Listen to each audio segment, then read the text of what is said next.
आज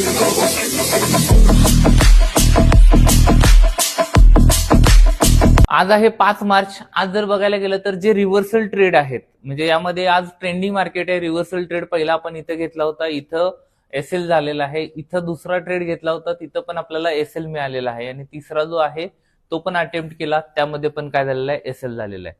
सो आज बघायला गेलं तर नॉर्मली असं झालं की क्वांटिटी जी आहे डेटाची ही रॅन्डमली खूप जास्त येत होती, त्यामुळे रिव्हर्सल जे आहेत हे ऍक्टिव्हेट नाही झाले.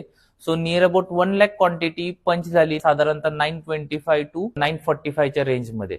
सो अशा वेळेला मार्केट जे आहे हे मार्केटला आपल्याला रिस्पेक्ट करायचं असतं आणि जो स्टॉप लॉस दिलेला आहे तो एक्सेप्ट करतोय. आजच्या दिवसाचं जे लिमिट आहे लॉस करायचं ते आरपीडी म्हणजे रिस्क पर डे जो आहे तो रिच झालेला आहे. सो ट्रेडिंग जे आहे ते थांबवलेलं आहे ऍज अ ऑप्शन बाईंग मध्ये. सो आज वेनसडे आहे. ऑप्शन सेलिंगच्या पोझिशन जे आहे ते ऑलरेडी डिप्लॉइड आहेत. 1% गेन चालू आहे. उद्यापर्यंत टार्गेट आहे 2%चं. सो ती गोष्ट आपण उद्यापर्यंत बघूया. Thank you so much.